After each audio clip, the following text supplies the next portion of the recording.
મેરી કેમ છો બધા મજામાં? જય દ્વારકાધીશ બધાને. તો કેમ છો? તબિયત પાણી સારા ને? અને અત્યારે કહેવાય ને કે અમદાવાદમાં બહુ ઠંડી છે અને હું અત્યારે અમદાવાદ રહું છું, બધાને ખબર જ છે. તો તમે લોકો ક્યાંથી મારો વ્લોગ જોવો છો પ્લીઝ મને કમેન્ટ કરજો, અને મને કમેન્ટ કરો તો મને ખબર છે કે તમે લોકો શું વિચારો છો, અથવા તો મારી વિશે કંઈ પૂછવું હોય તો પણ મને કમેન્ટ કરી દેજો. અને કંઈ નહીં, જો અત્યારે દીવાબત્તીને કહેવાય ને વાઈટનું એવું ખૂટી ગયું હતું તો વિચાર કે ફટાફટ વાઈટને બધું બનાવી દો. અને પ્લસ આજે રાજ આવવાના છે લેટ, કારણ કે એમને ઓફિસે કામ છે એટલે આજે તો એ મોડા આવશે. એટલે આજે આપણે શાંતિ, નહીં તો ત્યારે આવી ગયા હોય. તો ચાલો આપણે પહેલા વાઈટું એવું બનાવી નાખીએ. તો ગાઈસ મેં કીધું એવી રીતના આપણે ઠેલાને એવું બધું પેક કરવાનું છે ને, ત્યારે કઈ સાંજ પડી ગઈ છે તો ભગવાનને દીવાબત્તીનો ટાઈમ થઈ ગયો છે તો આપણે એ કરશું પહેલા. અને અત્યારે જો કાંઈ નહીં વસ્તુને કાલ જો પ્રોજેક્ટર જોતા તો હજી બહાર પડ્યું છે, તો કાલ તો કહેવાય ને કે બહાર જવાનું છે સવારમાં વહેલા, બસ છે. અને અત્યારે કરવાનું છે પેકિંગ આપણે, પણ હજી વાર છે, જમવાનું બાકી છે, જમી લઈશું. અને અત્યારે કંઈ નહીં, જો આ નિવિયા બોડી લોશન લાવી છે, મને બેસ્ટ લાગે છે, તો એની સાથે આવી છે એક ક્રીમ. અરે આ છે ને સાથે નિવિયા બોડી લોશન સાથે એક ક્રીમ ફ્રી આવી છે. આપણે તો ફાયદો થઈ ગયો. ફાયદો શું? આ કહેવાય ને કે આના પૈસા ડબલ આમાં લઈ લે. શું કહેવું તમારે? સાચી વાત ને? ખાલી કહેવાનું હોય કે ફ્રી, અને એના પૈસા આમાં ગણી લેનું શું કરવાનું? સાચી વાત કે નહીં? કહેજો, કમેન્ટ કરો. બીજો ભગવાનને મસ્ત નમસ્કાર ને એવું કરી લીધું છે, અને આપણે આવી ગયા છે રસોડામાં, અને રસોઈ બનાવવાનો ટાઈમ થઈ ગયો છે. ને ત્યાં જો બહારથી અવાજ આવે, છોકરાઓ કેવા બધા રમે છે, જો મજા આવી ગઈ બધાને અત્યારે રમવાની. આખો દિવસ બિચારા ભણતા હોય ત્યારે મસ્ત ટાઈમ મળે એટલે રમતા હોય. અને કાંઈ નહીં, ચાલો આપણે રસોઈને એવું પણ બનાવશું. અને ગાઈસ જો આ છે મારા વ્હાઈટ શૂઝ, અમે કાલ બતાવ્યા હતા લાસ્ટમાં. તો મેં કહેવાય ને યુટ્યુબ પર એક ટ્રીક જોઈ હતી કે આપણે જે કોલગેટ યુઝ કરતા હોય ને, કોલગેટને બ્રશ વડે કહેવાય ને કે ઘસીએ એકદમ એટલે એનું પીળા પણ ગાયબ થઈ જાય. અને જો તો મતલબ કહેવાય ને કે સારું રિઝલ્ટ છે. બહુ એકદમ યલો હતા, મસ્ત વ્હાઈટ થઈ ગયા છે. તો બેસ્ટ ટ્રીક છે, મને તો ગમી. યુઝ કરજો તમે લોકો, કહેજો તમને ઠીક લાગે તો. બાકી સારી છે, મેં એકવાર ટ્રાય કરી. કંઈ નહીં, ચાલો આપણે હવે જવાનું છે એટલે પેકિંગ પણ કરવાનું છે. આજ વહેલા રસોઈ બનાવી દઈશું.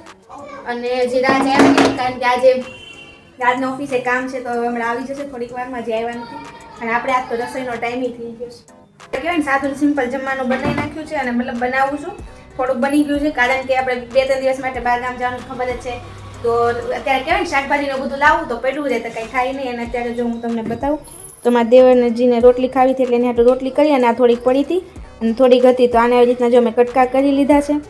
અને આને હવે આપણે છે ને મસ્ત તળી લેશું. અને કહેવાય ને મસાલા રોટલી બનાવવાની છે, આપણે મસ્ત એકદમ કકડી તળીને કરી લેશું. મસ્ત તેલ આવી ગયું છે, આપણે જોઈ લીધું. અને હવે આવી રીતના આપણે છે ને મસ્ત એમાં આવી રીતના કટકા ઝીણા ઝીણા નાખી દઈશું. અને મસ્ત એકદમ રોટલીને આપણે મસ્ત કકડી કરી લઈશું. તો ગાઈસ રાજને છે ને આવી મસાલા રોટલી બહુ ભાવે, એટલે આપણે છે ને આવી રોટલી બનાવી. તમે ખાધીશ કે નહીં કમેન્ટ કરજો ફટાફટ. પછી આપણે ડીશમાં કાઢીને એના ઉપરથી મરચું મીઠું ને બધું ભભરાઈ દેવાનું. તમને મેગી મસાલો ને એવું બધું ભાવે તો એ પણ નાખી શકો છો તમે. તો રાજ આવી ગયા છે, આજ બહુ થાય કાપા. કેમ આજે એટલું બધું લેટ આવ્યા? કામ હતું ને બહુ? જૂઠા, મને એમ કે કામ છે. જો ક્રિકેટ રમવા ગયા હતા. અને ગાઈસ 8:15 થઈ રહ્યા છે અને આવ્યા છે 5 મિનિટ પહેલા.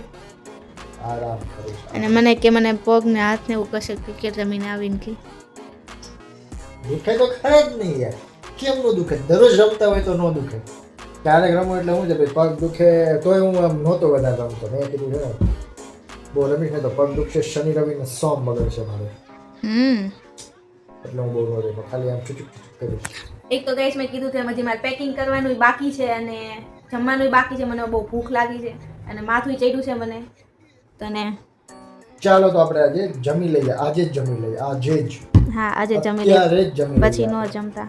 હા, પછી આપણે જોઈશું શું એ તો પછી ખબર પડે. હાલો જ મારે બહુ બધું કામ છે, પેકિંગ કરવાનું છે. આપણે જમી લઈએ ગાઈસ. જમી લીધું છે, કામ બામ પતી ગયું છે, મસ્ત કામે પતાવી દીધું છે. અને હવે આપણો કહેવાય ને જેમ હાંજ પડે ને બોલતું થઈ ને એમાં પ્લસ અત્યારે માથું દુખે, અને અત્યારે ઠંડી પણ બહુ છે બહાર. તો હવે મેં કીધું થોડી રીતના જો પેકિંગ કરવાનું છે. અને જો અહીંયા મેં થોડા કપડાં કાઢ્યા છે. અને જો આપણે આ 2 બેગ લેવાના છે. આમ તો થેલો નથી લેતી, કારણ કે તો ઠંડીનું બધું ઉપાડીને ક્યાં જવાનું? આપણે 2-3 દિવસ માટે જઈએ છીએ. ક્યાં જઈએ તો કાલ જ કહીશ. તો આ 2 બેગ લીધા છે. 2 બેગમાં આવી જશે કપડાં, અને એક બેગમાં આપણે બધું ચાર્જિંગ ને એવું બધું મૂકવાનું થશે. ચાર્જિંગ, હેન્ડ ફ્રી છે, પાવર બેગ, સાથે મારું બધું વસ્તુ જે લેવાની છે એટલે બધું એક બેગમાં આવશે. એક બેગમાં કપડાં ભર્યું છે, 2 બેગમાં થઈ જાય. અને રાજ શું કરો છો? ઊંઘી ગયા આમ તો જો. હા, આમ મને કે હમણાં કે છે ને આપણે કંઈક જોઈએ, મસ્ત પિક્ચર ચડાવીએ, અને પોતે ઊંઘી ગયા. હાલો ઊભા થાવ, મને પેકિંગ કરાવો. મને માથું દુખે. હાલો ફટાફટ કરી આપણે. તો ગાઈસ તો મસ્ત કપડાને પેક કરી દીધું છે. થોડું ઘણું મૂકી દીધીશ. આમાં ચાર્જિંગ બધું મૂકવાનું બાકી છે.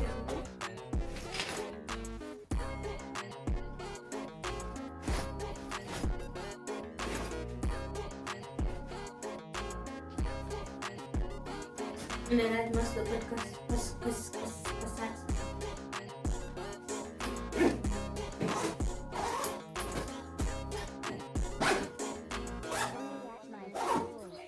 હજી મારી કટલેરી ને બધું બાકી છે. કટલેરી થોડું ઘણી બધી વસ્તુઓ જે મારી છે, સ્ટેન્ડ ને એવું બધું નાયક ચાર્જિંગ છે, બધાને બધું પણ બાકી છે. બેગ ને પેક થઈ ગયું છે. છેલ્લું હવે આપણું કામ લીધું છે મેન જે ફ્રીઝર ને લેવાની. તો ક્યારે આપણે જાય એટલે ભૂલાય છે. થોડી વસ્તુને મૂકવાની છે, આપણે મૂકી દઈએ. ચાંદન ટોપી છે.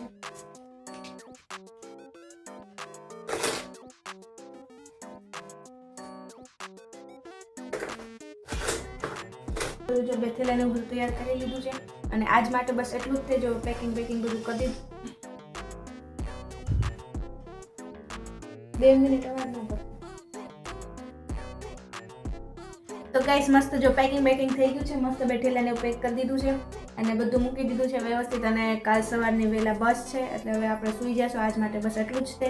આજનો વ્લોગ કેવો લાગ્યો કમેન્ટ કરી દેજો. હવે મળીએ આપણે નેક્સ્ટ વ્લોગમાં. તો કન્ટિન્યુ બન્યા રહેજો. કાલ ક્યાં જવાનું છે તો હું તમને કાલ જ કહીશ. તો કાલ સવારમાં વહેલા બસ છે ને અત્યારે બહુ ઊંઘ આવે. મસ્ત સૂઈ જઈએ ફટાફટ. બધું કામ થઈ ગયું છે ને એકવાર ચેક કરી લો, કાંઈ ભૂલાતું નથી એમ. આજ માટે બસ એટલું. તેવા મળીએ નેક્સ્ટ વ્લોગમાં. Bye bye. જય દ્વારકાધીશ. રાધે રાધે.